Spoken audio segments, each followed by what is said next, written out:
everybody, I'm going to try to go over this within the 15 minutes that it allots me to record on Screencast-O-Matic.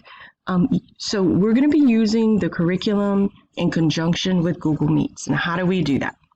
First thing you want to do is open all of your materials just like you would do for a regular class period.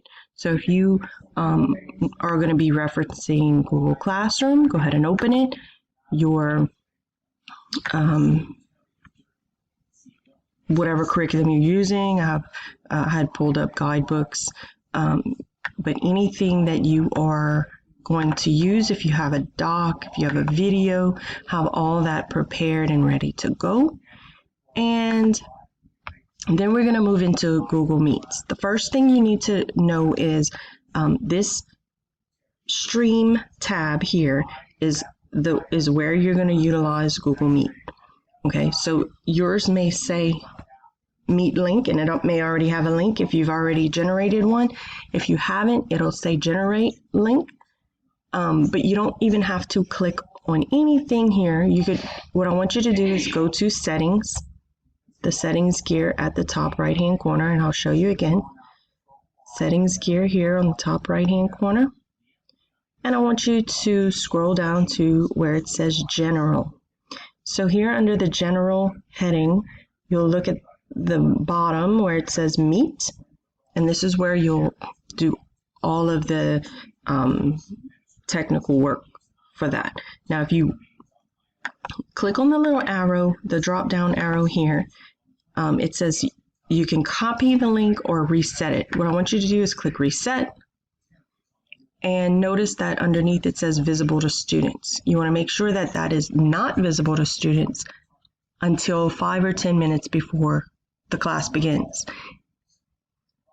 You don't want the students to be able to log in without you. So as soon as you make it visible, you will want to click Save, and there's my Save button. Once it's saved, students can see the link. Okay, this is how you'll access Google Meet, and it's also how they'll access Google Meet, and you'll just click on it. Okay, now that you've got into Google Meet, I want you to notice, number one, they can't see you. You see me because I see me, and I'm recording my screen. What you can notice at the bottom of the screen here is you can turn off the microphone and you can turn off the video. That way, if you want to begin class without them seeing you, you can. If you want to be able to talk to them without them seeing you, you can. It's totally your preference. You can do two things. You can click Join Now, which would join with a video if you choose, or you can turn the video off and click Join Now, and it would just be blank, maybe with your Google image. Or you can click Present. Now, when you click Present, it's going to want to know what you want to present. Do you want to present your whole screen? Do you want to present just a tab? Do you want to present just a program that you're running? I typically do the whole screen so that if I forget something, it's all at my fingertips. I do want to caution you, if there's anything that you don't want the kids to see, make sure you get out of that before you begin, and then you can go ahead and click Present. Now, if you click Join Now, you can always click Present later. So let me show you what I mean.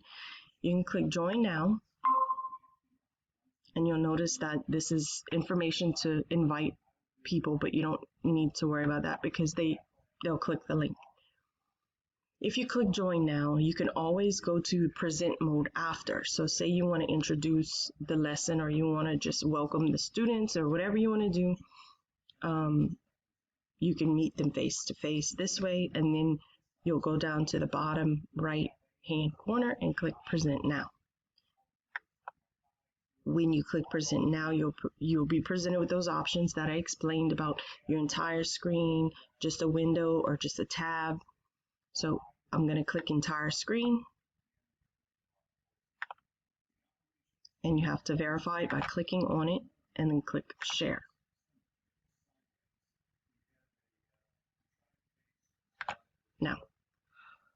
Now I'm sharing my entire screen with the students. And how do I know that? Well, I can always go, if you notice at the bottom it says Meet. I don't know if you can see this, I'm pretty sure you can. Meet.google.com is sharing your screen. Stop sharing and hide. You can hide this notification if you would like by clicking hide. And if you click stop sharing, of course, you're not sharing your lesson.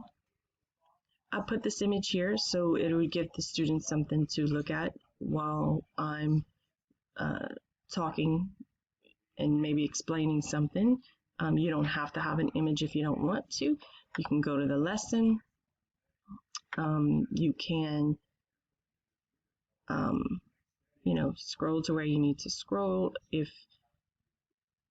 maybe you want to go explain some coursework in Google Classroom, you can do that. And you can just go back and forth through all of your materials just by clicking the tabs at the top. Remember, they're only seeing this. They're not going to be able to click on it. Okay, so you are going to be able to show them videos. Welcome. Today we're going to be talking. Say you get to a certain point and you want to stop and talk about it, you can. And so basically this is what you need to do to utilize your curriculum with Google Meets.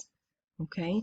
You also want to make sure that, go back to Google Classroom. When you're done, you want to, notice at the bottom where we hit our Google Meet tab right here that says to stop sharing.